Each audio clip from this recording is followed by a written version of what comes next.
Las estructuras criminales Hollywood Locotes Salvatrucha y el programa de Los fueron desarticuladas por las autoridades luego de 6 meses de investigación. Los criminales se dedicaban a extorsionar a transportistas, taxistas y comerciantes, principalmente en los municipios de Misco, en los departamentos de Zacatepeques, Suchitepeques y Jalapa. En total, las dos clicas cobraron millones de quetzales en extorsión. La cantidad mensual que los transportistas pagaban en la ruta A mensual 80,000, en la ruta B 10,000, en la ruta C 6,000, siendo el dato anual 960,000 para la ruta A, 120,000 para la ruta B y 72,000 para la ruta C. Y da como consecuencia a octubre del 2014 a la fecha 1.152.000 quetzales que pagaban los transportistas. También está incluidos taxistas. Taxista A, una cantidad anual de 134,000 quetzales, taxista B, 288,000. Estaban incluidos también camiones repartidores con una cantidad anual de 134,000 y tiendas del localidad de Misco, 120,000 quetzales. En ambas cantidades de lo establecido en este año de trabajo estamos viendo que ellos pagaron, entre todas las personas pagaron 1.828.000 quetzales a esta estructura. Los pandilleros le entregaban un celular a sus víctimas, luego las llamaban para extorsionarlas. Al acceder al pago las citaban en diferentes puntos donde las mujeres recogían el efectivo. A los criminales se les señala de haber asesinado a 3 personas que no pagaron la extorsión. En total son 6 personas detenidas. Entre ellas, 2 mujeres que según las investigaciones eran las que escogían el lugar y recibían el dinero que pagaban las víctimas. Pero también en este mismo caso, he de contarle que la Policía Nacional Civil logró liberar a una mujer que estaba secuestrada por un grupo de pandilleros siempre relacionado con el tema. Ella es Petronila Leja Tuch, de 20 años. El pasado 5 de octubre fue raptada por un pandillero de la Mara 18 en Amatitlán, municipio donde realizaba trabajos domésticos. La mujer, bajo amenazas de muerte, fue llevada a una vivienda del pueblo Nuevo Norte, en el municipio de Palencia, donde fue abusada y violada por su captor. Yo iba para mi trabajo cuando ese muchacho me agarró. ¿Así? ¿Y qué le dijo o cómo se la trajo por acá? Amenazada en una pistola. Que si yo lo denunciaba, iba a vengar con toda mi familia. ¿Cuánto tiempo estuvo acá y qué le hizo acá? Una semana estuve aquí con él. ¿Qué le abusó de usted? Sí. ¿Cuántas veces? 3 veces. ¿Y cómo fue que llamó a la policía? ¿Cómo se enteraron que usted estaba acá?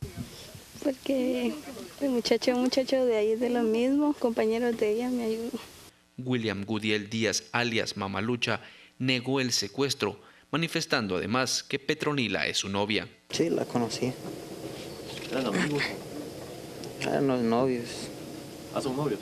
Ajá. Dice que la trajiste acá de Amatitlán y que abusaste de ella. No, eso es mentira.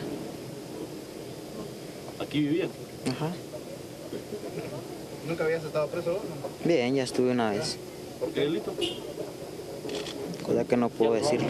La aprehensión del pandillero se dio luego que la víctima alertara a la Policía Nacional Civil a través de mensajes de texto. En este caso, una mujer detective logra ubicar esta casa de cautiverio a través de unos mensajes y de unas llamadas que hizo la víctima a sus familiares. La tenían amenazada que si ella escapaba de este lugar le provocarían la muerte a su hijo menor de 2 años. Hoy se ha logrado la liberación de esta mujer sana y salva, es la liberación, ya se encuentra en poder de Policía Nacional Civil y se captura a este presunto secuestrador.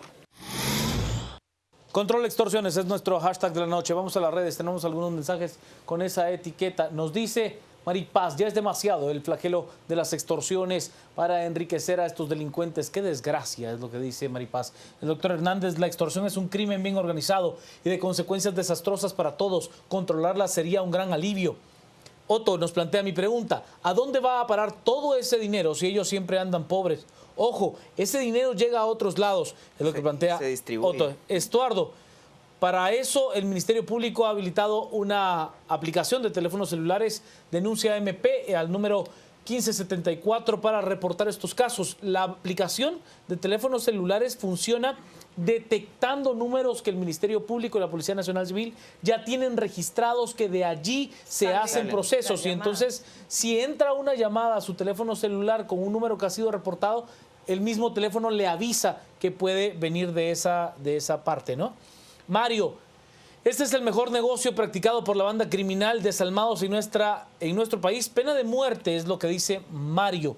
El doctor Zavala, amenazan contra tu familia, tienes que cambiar tu número de teléfono, casa en madrugada, cerrar tu negocio, denúncialo. Es lo que nos dice el doctor Zavala. Aparte de los mensajes que tenemos para comenzar el análisis esta noche con Control Extorsiones, licenciada Carmen Lorena Ortiz Estrada de Chacón. Buenas noches. Buenas noches, Juan Carlos, Cristian y público televidente.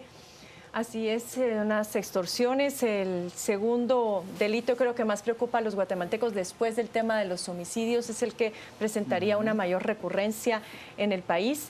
Debemos recordar que en los años 90 el delito que estaba más en boga eran los secuestros, pero el secuestro de pronto fue transitando, la extorsión se fue posicionando. ¿Por qué? Porque el secuestro representaba para los delincuentes un muchísimo mayor riesgo, las penas eran mucho más altas porque podían ir entre los 25 y los 50 años más o menos. Entonces fue siendo desplazado por las extorsiones, que a nivel de rentabilidad de estas bandas criminales resultaba ser un mucho mejor negocio. Las penas, entiendo yo, no van más allá de los 8 años. Eso sí, si hay homicidio, entonces, o asesinato, más bien, sí podrían lógicamente elevarse porque hay que sumar este otro delito. Pero estábamos viendo en la banda que capturó el Ministerio Público hoy, que desarticuló hoy, tenían ganancias de 1.8 millones entre estas dos clicas. Es decir, ahí podemos ver la rentabilidad del negocio. En una pequeña infografía que publicó en el 2014 Mejoremos Guate, se decía que en el año 2013 al 2014, en los 2 años juntos, se estimaba que el monto a nivel nacional por extorsiones podría ascender a los 225 millones de quetzales. Eso les da una cuenta de la rentabilidad que tiene este negocio. Y claro, decía acá uno de los tuiteros que nos acompañan esta noche, que la gente que no se ve que tengan dinero, pero si uno se atiene a, por ejemplo, lo que pasó en la comisaría modelo de Villanueva, donde se estudia se hace un estudio de caso de cómo funcionaban, este dinero no solamente se distribuye dentro de la clica, sino que además es utilizado para comprar vehículos, armas, para enviar dinero al extranjero, es decir, tiene múltiples fines, no es únicamente para satisfacer la necesidad de una o de 2 personas. Y como hay que considerar también que estas bandas criminales son una cultura muy particular, muchas veces en esa subcultura, esta parte de la ostentación y de demostrar cuánto dinero tienen, simplemente no va. Vámonos a las redes. Estamos esta noche con Control Extorsiones como nuestro hashtag. Alfonso nos dice, cuando un piloto no paga, lo asesinan. Control Extorsiones. Armando, para ese delito y sus actores debería de reactivar la pena de muerte. Es la única forma de controlarlo con miedo, es lo que dice Armando. Yo me sumo a la construcción que hacía la licenciada Carmen Lorena Ortiz, en el sentido de que cuando el delito más recurrente era el secuestro, se impuso la pena de muerte al delito de secuestro, que tan solo era aplicado en el caso de asesinato. No fue un disuasivo como tal, más cuando usted no puede aplicar la pena de muerte de manera efectiva porque hay un vacío en la ley. Entonces, reactivarla e incrementar el tema del secuestro dentro del proceso de pena de muerte, si usted no la va a poder aplicar, no tiene ningún sentido. No, de verdad, o sea, no sería ningún disuasivo, lo único que tendría es más personas en una cárcel con pena de muerte a la que no va a matar, que es lo que hay hoy. Otto, detrás de ellos hay grandes estructuras que controlan jueces, cárceles, bancos, policías y diputados. Dios nos cuide. Pancho, en 2 años, 2 millones, 6 meses de investigación este año y medio, ¿cuántas muertes se pudieron evitar? Alex, estas son las investigaciones que necesita el país. Ahora que el organismo judicial cumpla con su deber y que haya sentencia.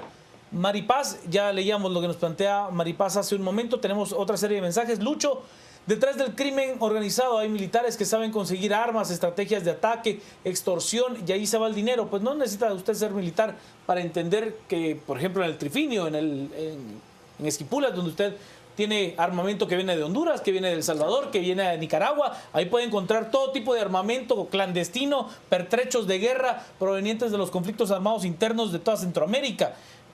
No es un secreto.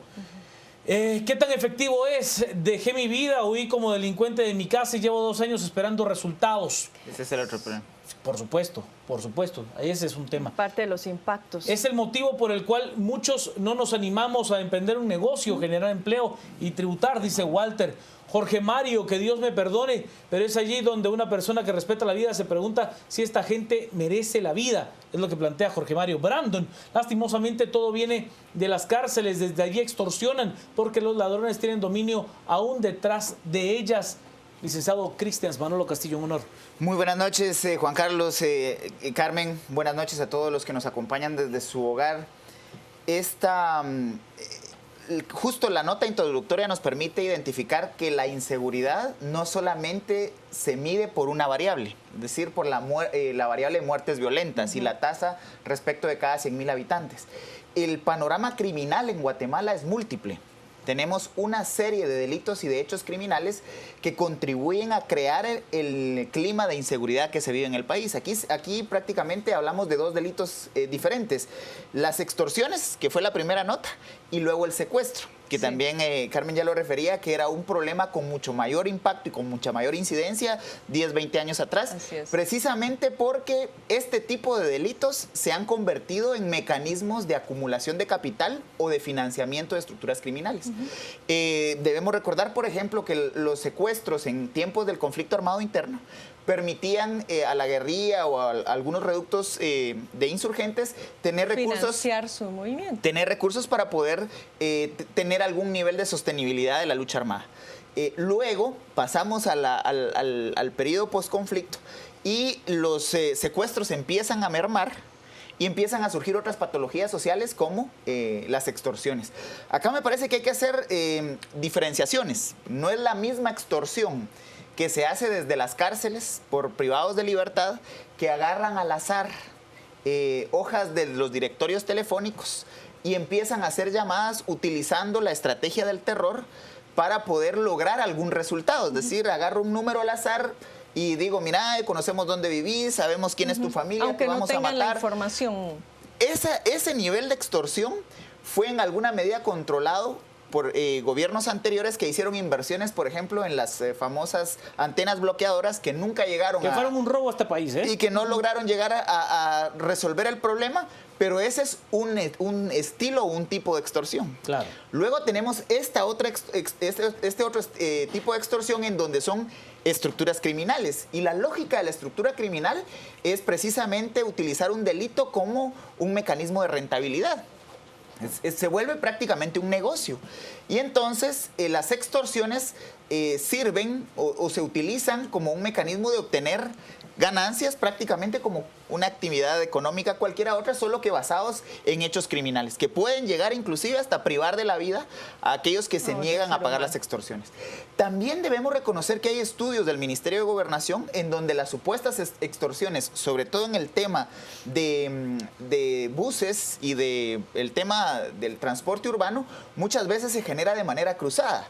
Hubo un estudio durante finales del gobierno de la UNE que decía, bueno, quien manda a matar a los choferes y ayudantes de la otra línea es alguien que se quiere quedar con esa línea y que ya está dentro del negocio del transporte.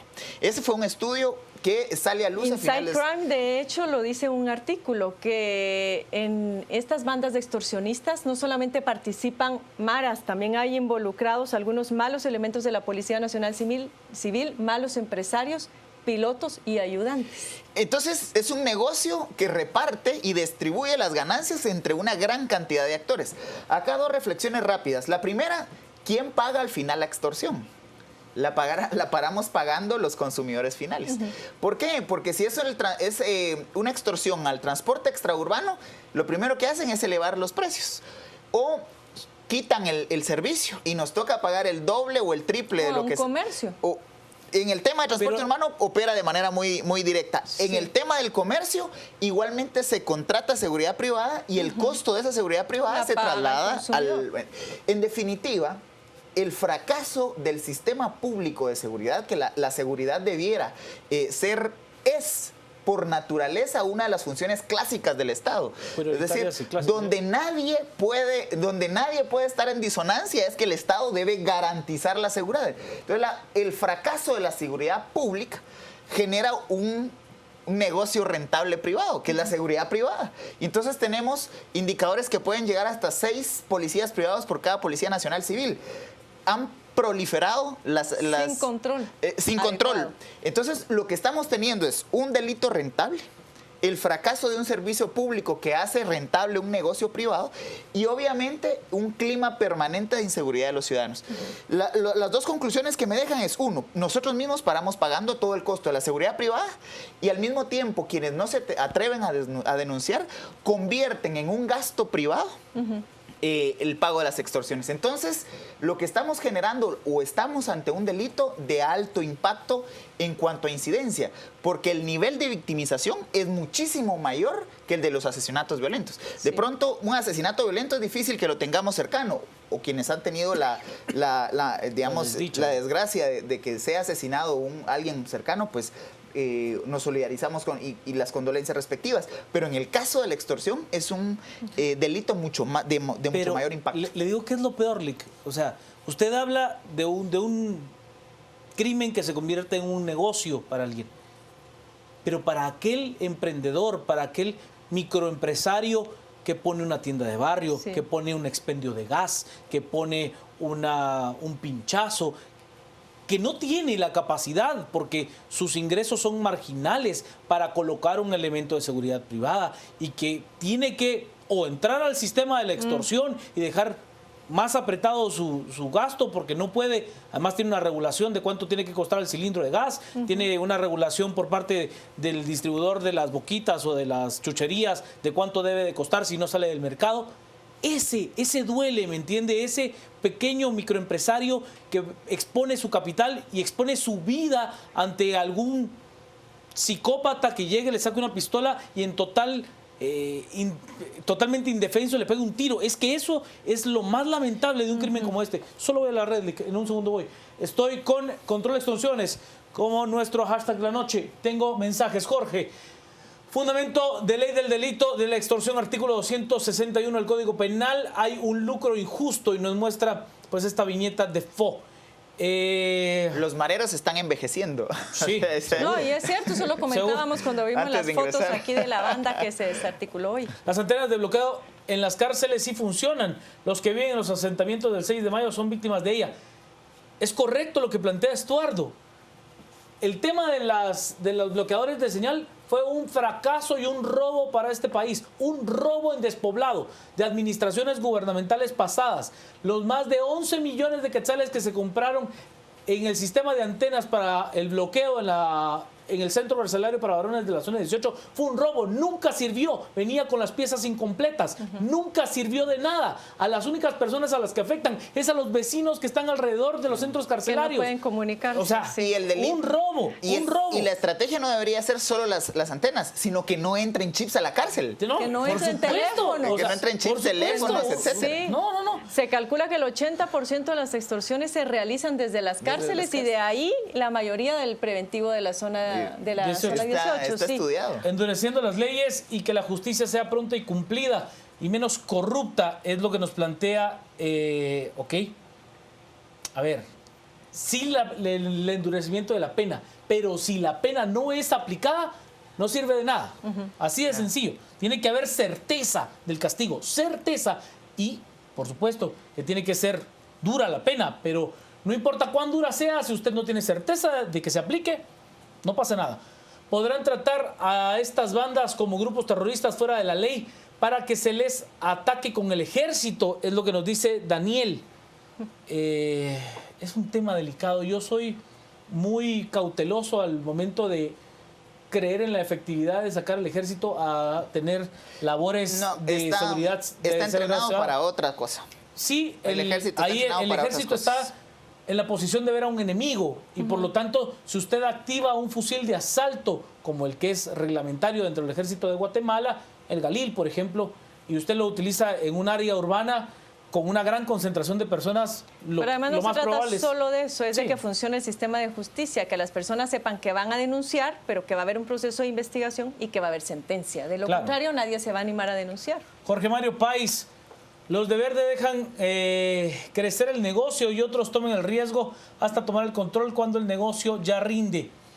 Mario, ¿hay suficientes soldados y policías para sitiar zonas peligrosas y catearlas? Allí encontrarán buenos resultados. Yo le voy a dar el caso que me acuerdo en un momento, Mario. Ludwig, acá en El Milagro, en Misco, se ha escaseado las gaseosas, ya no entran los camiones a vender por la extorsión. Bueno, si no recordemos el granadazo allá en la zona 18, ¿no? Ese es el famoso impuesto de peaje. Claro. Es decir, se cobra para poder dejar pasar a la gente. Entonces, así a los camiones repartidores, a los surtidores, tienen que pagar una cuota para entrar a repartir gas, huevos, aguas gaseosas, lo que sea. ¿Y quién para pagando eso? El consumidor, volvemos al mismo tiempo. Yo quiero volver sobre algo que mencionaba Juan Carlos y bueno, también había mencionado Cristian en su momento, es si bien el tema de las extorsiones no es que haga distinciones entre estrato social, no hay duda de que afecta mucho más a los pequeños, a los micro, pequeños y medianos empresarios que no tienen la posibilidad de pagar seguridad privada y eso es lamentable. Además de que afecta a los que ya existen, inhibe, como decía una persona anteriormente, inhibe a cualquier ser humano, a cualquier trabajador que tiene la intención, ante la falta de empleo en el país, de poder insertarse en el sector formal de la economía, a poner su negocio porque sabe que inmediatamente ante algo visible le cae la extorsión. Según algunos estudios que se han hecho acá en Guatemala, las extorsiones estarían afectando primero que todo a las familias, afectan a nivel individual. En segundo lugar, a las empresas. Y en tercer lugar, al transporte público. Es decir, que siguen siendo muchísimos los casos en los cuales las personas se ven en la necesidad de abandonar sus casas. También ya nos mencionaban acá. Eso es sumamente lamentable. Tú tienes tu casa, es tuya. O la ha trabajado toda su vida o se le heredaron sus padres. Posiblemente todavía la debes incluso y tienes que dejarla abandonada. Hay zonas y barrios completos que están prácticamente abandonados y que han sido posicionados por miembros de maras y de pandillas. Entonces, los efectos, el impacto que esto tiene en la sociedad guatemalteca es un impacto económico, como ya lo mencionábamos, sumamente grave. También a nivel macro, pues inhibe las inversiones en el país.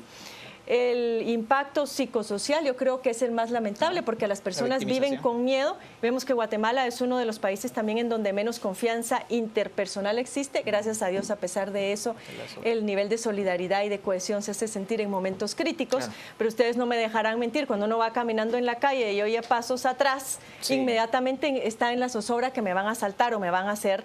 Y el otro impacto también es de índole político. ¿Por qué? Por lo que se mencionaba anteriormente.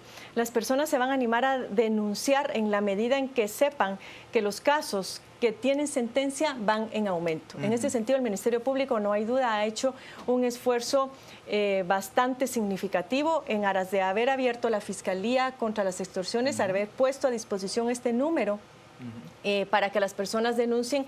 Habría que ver cuántos de esos casos realmente están siendo registrados, cuánto la gente se está animando a denunciar, porque el problema que hay en torno a este delito es el subregistro. Los datos también del Ministerio Público no coinciden con los datos de la Policía Nacional Civil y entonces así es muy difícil el poder diseñar una política adecuada de atención. El otro tema que sí quisiera también, antes de que se me vaya la idea, mencionar es que las extorsiones pueden ser o sistemáticas cuando ya están arraigadas en un territorio dado, o bien pueden ser ocasionales. Y la mayor parte de extorsiones en Guatemala son de índole ocasional, de pago 90%. Único, 90-91% más o menos, y un 8% si son recurrentes. Hay algunos manuales publicados en internet, principalmente por el Ministerio Público, donde le dicen, si usted recibe una llamada sospechosa, lo que puede hacer es lo siguiente. Pero todavía nos falta mucha información muchísimo. Pero creo que se han dado al menos algún tipo de avance. La aplicación de teléfonos inteligentes me parece también una propuesta valiosa, ¿no? El hecho de que le reporte el mismo teléfono con algo que no le ocupa mucho espacio dentro de su teléfono. Creo que hay algunos avances. Vamos con control extorsiones, como nuestro hashtag de la noche, Edgar, nos dice: se debe de crear una ley de pena de muerte, basta ya, es lo que nos dice Edgar. Brandon, las cárceles están en gran crisis, pero no se gana nada con la pena de muerte porque quedan los hijos de los extorsionistas. Es lamentable ver negocios prósperos tener que cerrar por las extorsiones, ventas de tortilla con carne en la Roosevelt, es lo que nos dice Fluvia. Mario, es un crimen psicológico, económico, destrucción de hogares, asesinatos.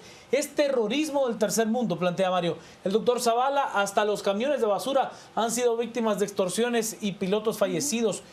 Pero hasta los chuqueros se recuerdan, sí, claro, que la venta de chucos. Cerró un día por esto. Mira, hoy, por ejemplo, un medio escrito decía que las extorsiones también están afectando a las personas que se suben a los buses a vender chicles, a vender galletas. Es decir, nadie se libra. Claro. Y la nueva modalidad ahora que me sorprende es que se suben al bus y le dicen a las personas: miren, como no queremos asaltarlas, todos me tienen que pagar 25 quetzales si no quieren que les quitemos sus pertenencias. Es que es un abuso y las modalidades van variando con el tiempo. Le está haciendo un favor, imagínense. Vamos con control extorsiones, como nuestro hashtag de la noche. Es con 36, vamos rápido. Muerto el perro, se acabó la rabia por la realidad de costos. Hay que usar recursos para educar y no para subsidiar criminales. Julio Gutiérrez, lo que derramó el vaso, extorsiones, abusos pequeños particulares hacia Landívar y Boulevard el Austríaco.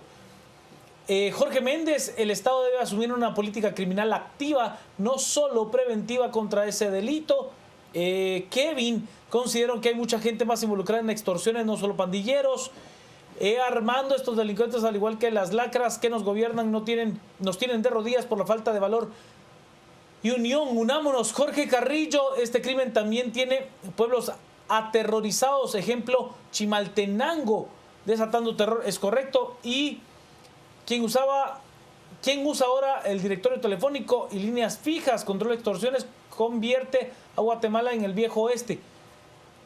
Pues ya no usan el directorio telefónico per se, pero utilizan bases de datos que se roban de diferentes empresas de tarjetas de crédito, de diferentes empresas, y sus datos pueden ser comercializados por un montón de gente. Fácilmente. Por un montón de gente. Yo quisiera de pronto responder al señor Raúl Mendoza, un poco, ya hicimos el diagnóstico, ¿qué hacer?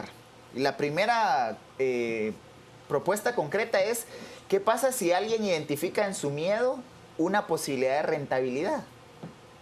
Va a reproducir la actividad. Es decir, si yo vengo y pago la extorsión, seguramente habrán condiciones de seguimiento y habrán posibilidades de que me vuelvan a extorsionar. Entonces, la primera acción concreta es, en esto, el tiempo, cada segundo y cada minuto puede llegar a costar la vida, digamos. Porque si uno no hace la denuncia inmediata y desecha las posibilidades de que sea un tipo de extorsión robot, es decir, estas de una única extorsión, uno puede caer en el riesgo de poner su vida en riesgo. Sin embargo, si continuamos pagando las extorsiones, el delito no se va a terminar ni aunque pongamos pena de muerte. Sí. Yo particularmente soy de la opinión que la pena de muerte no resuelve nada, ni en este ni en ningún delito.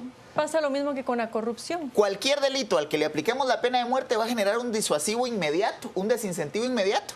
Pero en el momento en el que encuentren las formas de evadir la aplicación de la pena de muerte, pierde la capacidad de control. Entonces me parece que mientras la sociedad guatemalteca, porque es un problema de sociedad, siga pagando las extorsiones, el negocio de las extorsiones se va a seguir reproduciendo. Entonces, la segunda acción concreta es denunciar. Sí, pero vamos a saturar los organismos de investigación, posiblemente no tengan capacidad de investigar, tal vez ni atención me pongan, pero por lo menos ya hay algunas herramientas iniciales que le pueden descartar si su extorsión tiene el riesgo real de poder atentar contra la vida de la persona extorsionada o del círculo cercano familiar. Si es potencialmente verídica. Exactamente. Y el tercero, digamos, que es tal vez el más contundente, es: tampoco se resuelven este tipo de problemas teniendo a un policía en cada unidad de tránsito o a un policía a la par suyo. Aquí el tema es hasta cuándo, y lo vuelvo a reiterar y lo he reiterado en varias problemáticas, hasta cuándo la solidaridad la vamos a trasladar de los desastres sociales producidos por fenómenos naturales a problemáticas cotidianas. Usted encuentra... A mí me parece este tuit muy valioso que nos hace Emilio y creo que ejemplifica lo que plantea el licenciado Ortiz. Yo no me siento seguro de denunciar lo que sucede en cuanto a las extorsiones. Hay policías involucrados. Sí, esa desconfianza Esa desconfianza. Hay quienes dicen los políticos están involucrados. Hay quienes dicen que son los dueños de las empresas de seguridad privada quienes están involucrados porque es la única manera que encontrarían de que surta la demanda por estos servicios, ¿verdad? De que emerja. Hay quienes dicen. Hay mucho temor todavía, mucha desconfianza en el ambiente. Si seguimos con esa misma lógica, la salida es sigamos pagando las extorsiones. Vamos a las redes para cerrar el bloque porque estamos con Control Extorsiones. Por cierto, somos trending topic a esta hora de la noche con este tema que es muy ciudadano, de verdad, muy interesante en cuanto a su conceptualización. Lucía, ¿pero de qué sirve denunciar si se tardan tanto en capturarlos? Nos dice... Yo le digo, yo creo que la unidad Panda de la Policía Nacional Civil es una de las unidades con mayor grado de expertise que hay dentro de los cuerpos de seguridad de Guatemala y han tenido avances importantes. Yo creo que es un generalizar. Yo creo que es un paquete completo, Juan Carlos, porque fue la ley contra crimen organizado que también nos dio herramientas para esto, en donde ya se tipifica también el delito. Panda es el otro esfuerzo y el que hablábamos también del Ministerio Público. Claro. Además, más recientemente de la política criminal, que tampoco hay que quitarle su mérito. Claro. Es decir, no teníamos una política criminal como tal en el país. Y aún así sufrimos el flagelo. Aún así, pero se han dado pasos hacia adelante y creo que todo este paquete de medidas va a tener efectos inmediatos. Vamos a las redes, Quetzalhumán. Muchas personas que quieren poner un negocio propio lo piensan 2 veces por temor a ser extorsionados. Nos dice José, lamentablemente, si no se paga la extorsión, atrapan a unos, pero otros se desquitan. Freddy nos dice, oiga, bonita gorra la de Freddy, en este país muere más gente por maras y todos sus delitos que en países que hoy están en guerra. Bueno, hace algunos años nosotros hicimos un análisis comparativo de cuál era qué era más peligroso, si ser soldado estadounidense en Irak o piloto de transporte urbano en Guatemala. La respuesta, piloto de transporte urbano en Guatemala. En países como Estados Unidos existe la extorsión por mafias rusas, japonesas, italianas, etcétera. Es un mal del mundo, no solo en Guatemala. Es correcto, la famosa banda Yakuza, por ejemplo, en Japón, la mafia italiana, por ejemplo, la Cosa Nostra también ha sido... Pero también hay casos en donde dentro del mismo círculo familiar se da la extorsión y el secuestro. De hecho, de las investigaciones muchas veces empiezan por eso, por el círculo cercano de familiares y amigos o la gente del barrio. Es ahí, entonces, por eso vuelvo, digamos, a que lo que hay que restituir es precisamente el lazo social. El lazo social que se ha roto es el primer elemento que puede servir de prevención en primer lugar, de reacción rápida en segundo lugar. Ahora encontramos en diferentes partes del país vecinos organizados contra la violencia, y ya no es solo contra el robo, sino también contra la extorsión, precisamente porque lo que se busca es darle una solución de fondo. Y la solución de fondo está en la decisión ciudadana de poder encontrar salidas. Pero también de ser orientados por el Ministerio Público. Totalmente, porque, por ejemplo, existen y eso es mucho más barato. 3 tipos distintos de extorsiones. Uno es el engaño telefónico, que bien refería Cristians. Eso que agarran una guía o lo que sea y al azar llaman a las personas. Cuando la gente recibe la llamada, a veces está desprevenida y la persona que llama, como no tiene información sobre su círculo, de quién es, de sus ingresos, entonces empieza a hacer una serie de preguntas capciosas y la persona solita se la da. Entonces eso es un peligro. Con las telefónicas hay que tener mucho cuidado, pero también ahora las electrónicas. Yo no sé si ustedes, pero yo he recibido más de una vez esos correos diciéndome que me gané la lotería. Claro. Entonces ahí, a través de que se ganó la lotería y tiene que darme sus datos para que nosotros podamos enviarle la información completa, esa es otra forma de extorsión.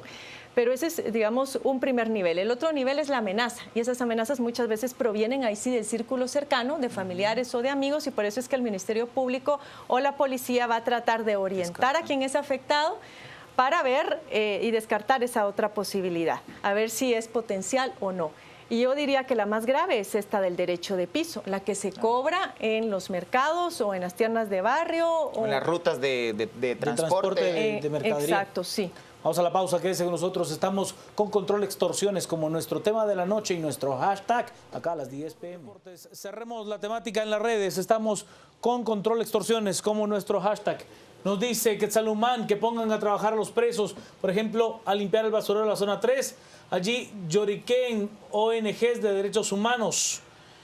Mario, mientras a un menor sicario al servicio de extorsionistas no le den más de 6 años de prisión, este seguirá dispuesto. Debe de haber mejor seguridad en las cárceles porque muchas de las extorsiones ocurren desde ellas.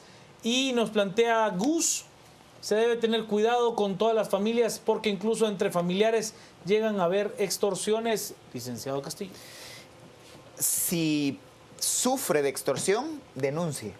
Y entre más rápido lo haga, menor riesgo de poner pues su vida o la de alguno de sus familiares o del círculo cercano en un riesgo que pueda terminar con el asesinato.